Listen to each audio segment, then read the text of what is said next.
Magandang umaga po. Buenos dias. Bonjour. Good morning. Namaste, konnichiwa. Sabado po ngayon, 15 November.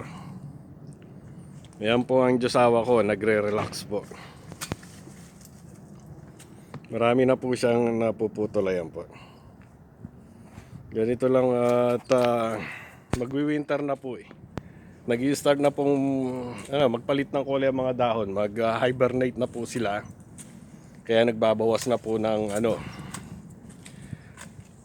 ng mga sanga-sanga dahon. Kasi ito po ang ayon po sa Diyosawa ko, ito po daw ang best time para mag-trim ng mga puno. Ayan, dami po naming ititrim na puno. Ititrim mo rin ba yung mandarin? No, si Dad. Hindi. After na siyang So yung lahat ng puno sa likod, ititrim mo. Kaya iniisa-isa po every weekend. Yan po ang pampatanggal niya ng stress. Maliban sa pakikipag-marites sa cellphone. Bakit ka tumatawa? Kala mo di ko naririnig yun ha? alam mo, ganun lang yon. You have to find ways Dito po, dalawa. ka. Dalawang puno ang tinitrim. Ito po. Tsaka of course, yung mga halaman na maliliit. Sa likuran po, 16 yung puno namin na tinitrim niya. Kaya hindi po pwedeng isang maghapon lang. Every day po niya, every weekend. Kasi naman mag-shopping ako. Yeah, kaysa naman po daw mag-shopping siya. Oh. Wala naman ako ba? Kaya tama siya. Kaya mamaya lalabas kami, magsha-shopping kami. Ako naman po ay, okay, pupuntahan po natin yung ginagawa ko.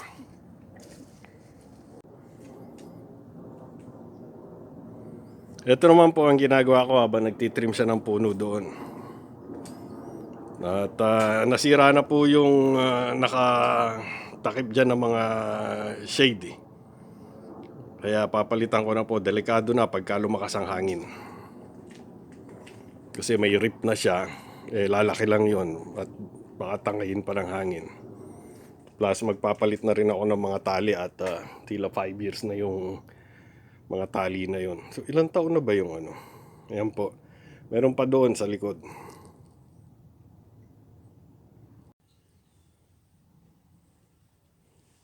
Ito po yung mga stock ko ng mga shade na ginagamit. Pag winter, tanggal, tabi. Pag spring, labas, kabit uli. Ito po ang ipapalit ko. At yung mga tinanggal ko, ayan. Ayun. Itong isang to ang sira na eh. Ewan ko kung pang garden na lang siya. Baka mga 7 years na to. Kaedad po ito nung yung Tacoma. Yan, gagamitin pa yan. May isa lang, kapraso lang ang rip nito. Ito ang sirang-sira na ito.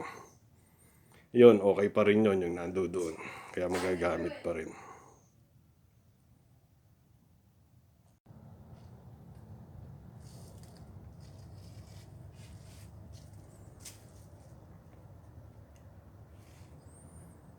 Balik po tayo dito sa labas, sa Diyosawa ko po.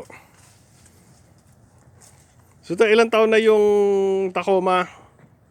That was 17. like 2017. So, 7 years? 7 years, 8 years? Mag-8 years na. Mag-8 years na. So 8 years na rin yung yung canopy doon, yung papalitan ko. Okay na rin, matagal-tagal na rin. Rick! Yung mga constituent ko po, pagka po dumadaan talagang mga kumakaway po sila. Kaya ayun, sinisigawan ko. Si po yung Rick Wiley, dating Folsom Police Detective. Yan po ang kasyat ko every weekend. Hanggang 2-3 shot lang naman siya eh. Hindi na siya lumalagpas doon. 3 shot pag uwi, paling na nga paling na lakad eh. Okay, babalikan ko po kayo at uumpisahan ko na po yung kinakabit ko doon na mga shade. Ngayon po ay tapos na po ang ulan. Ayan po, napaka maliwanag na po ang langit. Pero Pero meron na naman po daw storm na darating. Monday ba? I think it's gonna start tomorrow yung Oh, rain. I don't tomorrow again. Inakyat ko yung bubong, basa pa, hindi ko ma-sprayan. Kaya hintayin kong sumikat ng gusto araw bago ko ma-sprayan.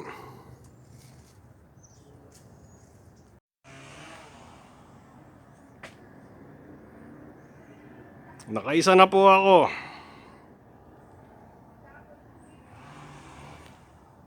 2 to go. Pero parang kasya na ang dalawa eh. Malaman natin. Parang may nagpuputol ng puno sa kapitbahay namin.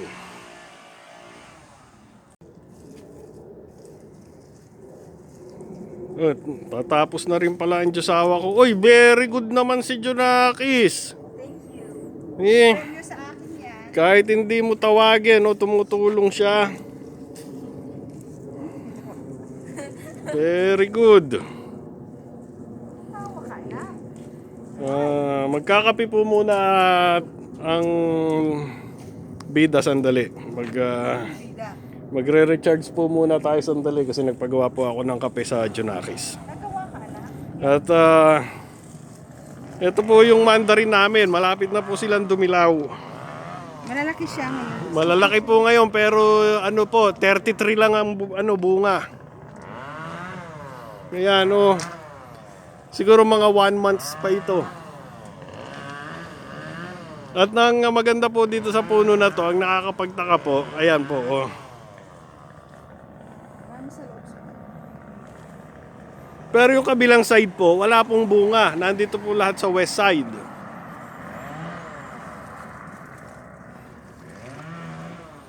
What's your theory on that? Ayan, lilipat tayo sa east side. Wala siyang bunga dito sa kabilang side. Nandun lahat sa kabila. Sino yung nag-titrim doon? Si Jeff ba yun? Ayan, magkakape po muna tayo at babalikan ko po kayo. Kasi ang mga neighboring natin. Natapos ko na po. At manananghalian na kami. Kulimlim na naman ang araw. Ayun, ang haring araw. Nagkukuble sa ulap. Yan. Medyo may awang na konting sa gitna pero okay lang yun. Kasi masyadong malaki naman ang gagawin. 3 yan eh. Ayoko nang ilagay yung kasi kapraso lang naman. Hindi naman nag-hail dito ng Yan lang ang pinoprotekta ko, yung hail. Ang hail naman po dito ay kasing lalaki lang ng patuka ng manok. Kung tawagin nila hail. Pellets kung tawagin sa Canada. Wet snow. Dito hail kung tawagin nila. Kaya nagyayapong kumain ng Junaki sa gusto raw niya burger, ewan ko, sa Wendy's o sa kung saan man. Kung saan mapunta, nakasara na rin po ang gate at yung pong isang sasakyan ang dadalhin. Magkita-kita na lang po ulit tayo maya-maya. Humihingal na po ako.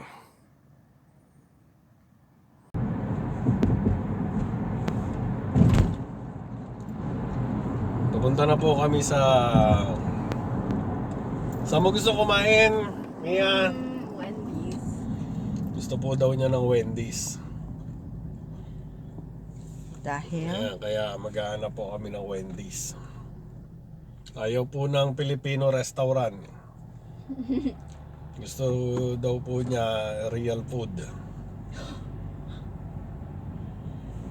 Kaya ayun, sa Wendy's po ang gusto niya.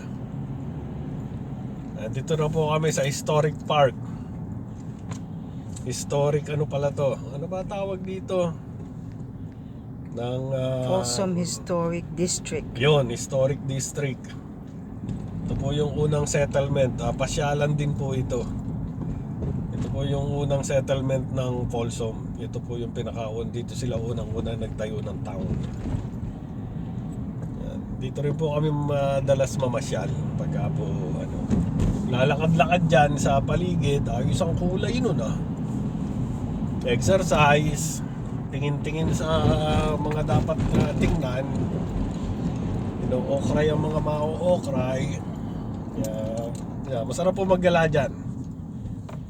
At ngayon pong magwi-winter, magtatayo po sila ng ano dyan, skating rink, ice skating rink.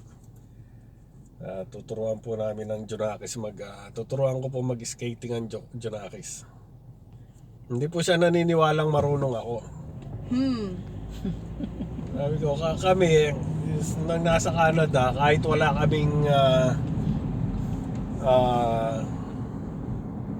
skate, nakakapag-skating kami. Wala kaming choice. Basta umislide kami, mag-i-skate na kami. Kaya na kahit anong suot mo sa paa o tumislide ka, kailangan marunong kang mag-balance. Yun. Minsan nga, sasakyan iikot ka na lang basta. Kaya kailangan marunong ka rin mag-skate sa sasakyan. Magkita-kita po tayo pagdating namin doon.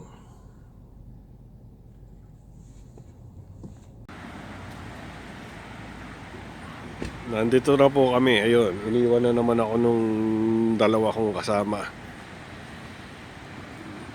Dito po kami palagi nagpupunta. Merong Indian supermarket, merong Japanese restaurant, may pizza, may kung ano-anong kainan. Pero mas gusto po ng Junakis doon sa Wendy's. Yun naman pong kabilang yon ay Aquatic Center. Meron po diyang swimming pool, tila $3 ang entrance. Basta resident ka ng Folsom. Ewan ko kung pag hindi resident ng Folsom kung magkano.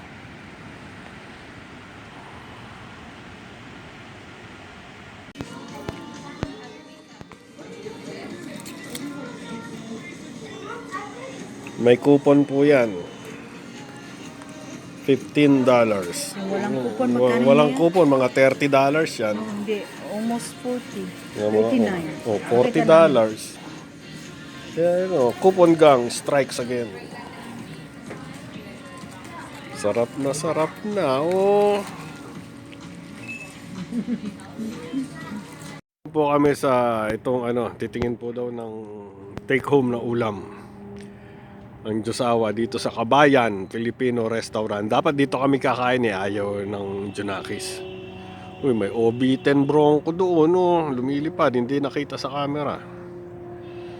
At i-check po namin ang loob at titingnan ko po kung pwedeng mag-video sa loob. Nandito na po kami sa loob po. Dito po to sa Folsom, Kabayan Filipino Restaurant. Ano po address nyo, ate? 705, 705-8 is Bidwell. 705 East Bidwell po sa Folsom.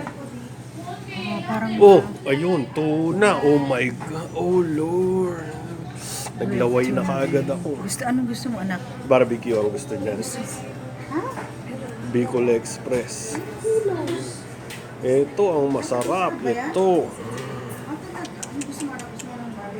May kutsinta, sweetheart to. Sandali, hindi ako makapag-isip. Ano gusto mo?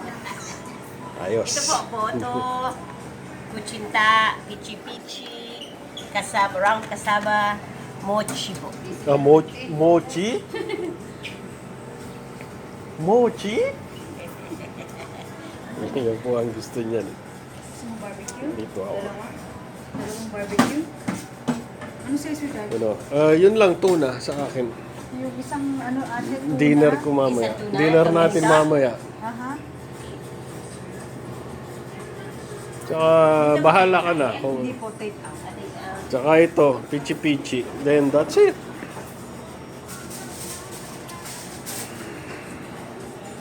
May tinuturo. Ano yung tinuturo mo? Abi! Ano yung tinuturo mo? Abi! Ate. Kami, alika, tingnan natin. May tinuturo po yun.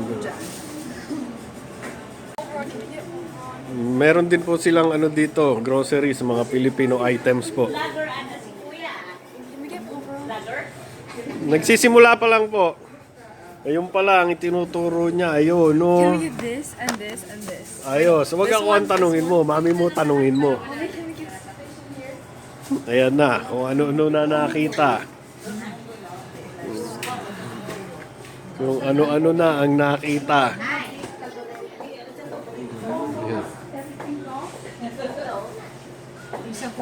isa. Cookies and cream? Oh, ayun ang nakita. Or you want the classic? Oh, ayan, no, may pulburon, no. Ayan, no, pulburon. Classic. Ito ang itinuturo niya kanina, oh, ayan, no. It's so good. Di yan ang cream. Isa lang. Okay.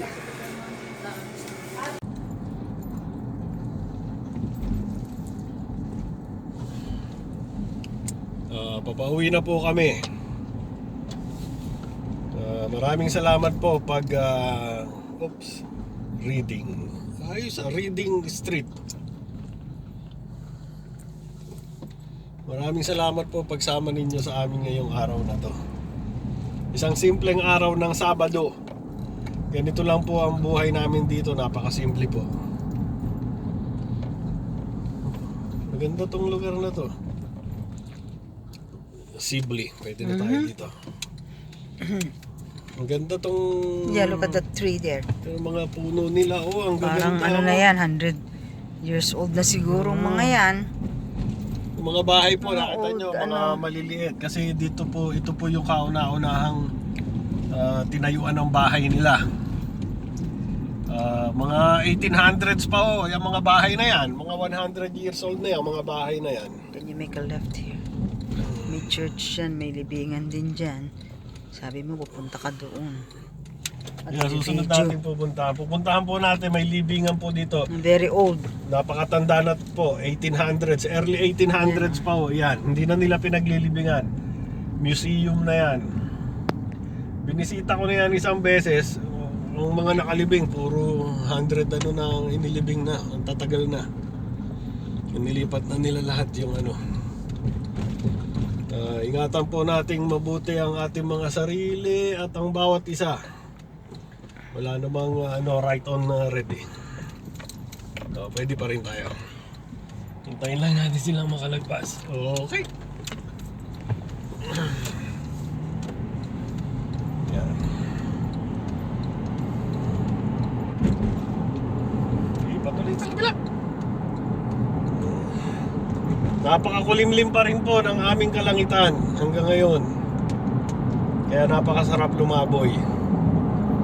Mas gusto ko pong maglalaboy ang ganyan ng panahon kaysa ayan na ice rink November 8 to January 19. Mia, open na Open sila! na sila. May open na yung ice rink. Gusto mo bang mag ice skating? Right now?